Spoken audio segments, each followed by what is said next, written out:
We're ready to go. Okay. Today we're going to talk about something that I thought was easy, but apparently it isn't. Ran across a chainsaw a couple days ago where the adjustment was broken off because they tried to adjust it without loosening the bolts first. So today we're going to go ahead and replace a chainsaw chain and do the proper adjustment of the chain for first use.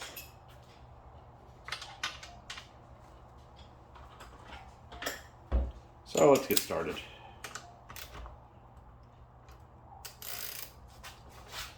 So if you're adjusting a chain or replacing a chain, it's pretty much the same procedure, just the adjustment happens at the very end. So we'll go ahead and do a chain replacement. This chain's a little bit worn out anyway. It's been through quite a few trees.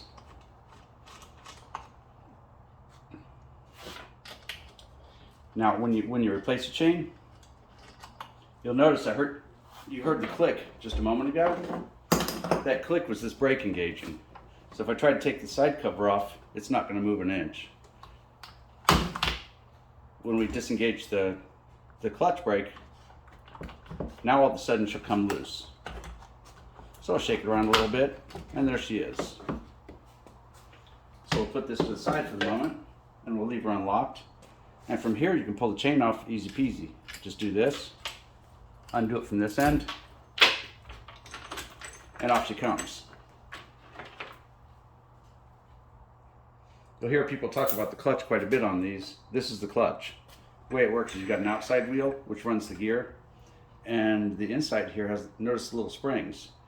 As the motor revs up, these expand and get traction on this wheel and spin the chain. So if somebody says they're replacing the clutch, they're replacing this and this, most likely. Okay, when you put a new chain on, note that the chain has little teeth on it. The little teeth have a sharp side and a not so sharp side. The sharp side will go over the front of the chain. You want to put it on the back first. Oops, sorry about that. So we put it on the back, and we've got the sharp side facing this way on the top. Because as the blade turns, it'll run around here, and here's your cutting, and it pulls you towards what you're cutting. You see, that's pretty easy peasy, right? Go ahead and get this lined up. Now you've got two different ways your spring tensioner can work.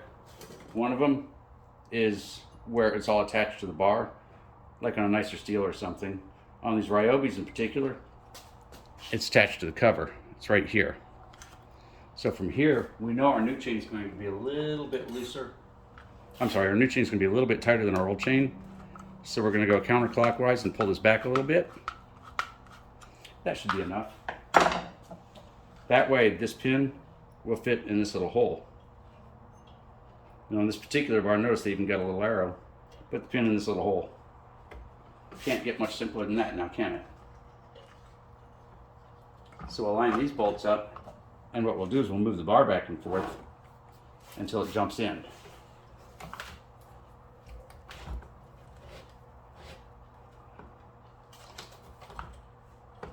And I think it jumped in right there.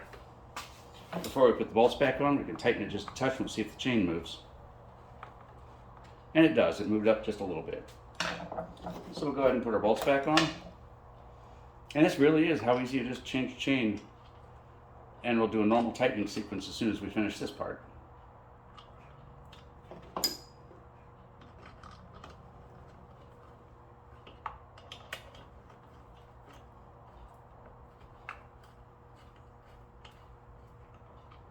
So we're going to go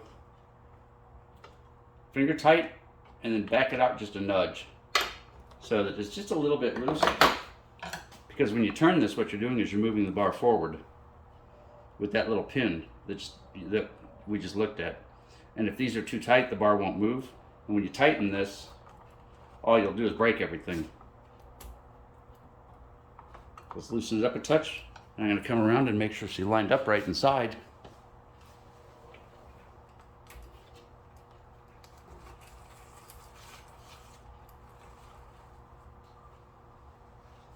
And that's the lazy way to make sure it's lined up. Hold your finger and run it all the way down, and she should be lined up perfect. We'll give it a little bit of a turn. Now we'll test it. and it looks good. So now we want to adjust it. See our slack here?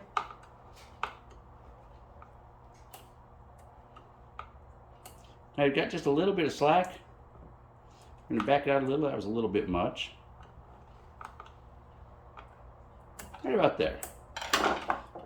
And it should feel nice and snug, but you should still be able to turn it with your fingers. You might want to use gloves when you do that because these little teeth can eat you up. Then we'll tighten her back on.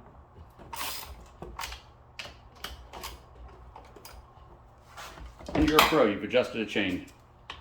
Now when you put these on, you want to make sure they're nice and snug, but keep in mind that these bolts do not keep the chain tight. All they do is hold the bar in. So setting Olympic records tightening these bolts doesn't accomplish anything. You want to get them nice and snug so they won't shake loose while you're using it. And now we'll go ahead and hit the brake. Everything holds still. So now let's put it on the ground and start it and see if the chain runs good. So this is a good little saw. This is one that I put together, about a week or so ago, I guess. When I got it, it was a whole bunch of pieces. So we pull the choke, primer a few times. Okay, make sure she's in the run position. Do it once.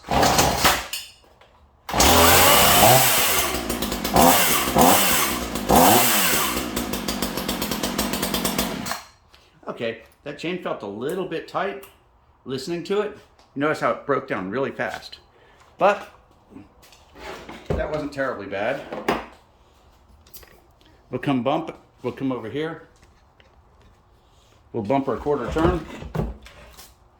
So in order to loosen it up just the tiniest little bit, we're going to go loosen, loosen. Now notice I'm just loosening it a little bit. We're not letting it get all floppy. We go right there, and we're going to leave it there.